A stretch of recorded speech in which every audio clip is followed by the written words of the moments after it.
You're sitting at your desk at home and look down at your phone. It's 10 p.m. at night and you're rushing to study for your big biology exam the next day. Fighting against your need for sleep, you're feeling tired and most of all stressed out. Stress is a universal feeling that can be expressed in the lives of children, teens, and adults. But what is stress and how is it caused? Stress is pressure or tension that one experiences in the face of something threatening or worrying. Several structures in the nervous and endocrine system work together to produce the stress response, but some key regulators are often overlooked and require more research. One of these regions is the bed nucleus of the Stria Terminalis, or the BNST. The BNST is a structure in the brain that is a part of the limbic system, a series of structures that manage emotion and behavior. The BNST helps regulate stress responses, and one way it does this is by helping activate the hypothalamic pituitary adrenal axis, or the HPA axis, which is one of the most important pathways for producing stress. But before looking at the BNST's role in this pathway, there must be a stressor.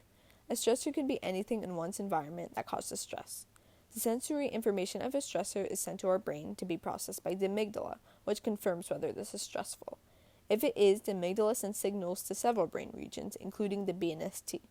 As a result, the BNST turns on specific neurons to send signals to the paraventricular nucleus of the hypothalamus, aka the PVN. From there, the PVN begins the HPA axis, which ends up producing cortisol, the stress hormone.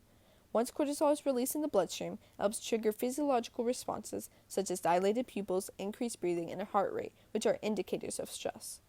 This shows that the BNST helps activate the HPA axis through the PVN, but isn't fully determined which neurons deliver signals to the PVN, as the BNST maintains many types of neurons.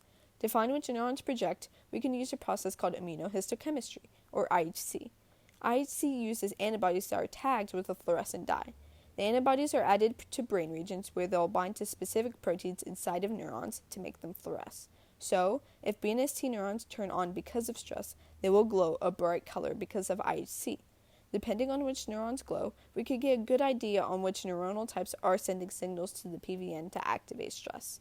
We want to identify which BNST neurons help activate the HPA axis because these neurons may be potential targets for medicine that alleviate chronic stress, which is extended periods of stress.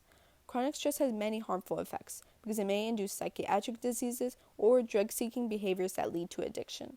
By accurately finding and turning off stress-regulating BNST neurons, we can attempt to lower chronic stress levels therapeutically.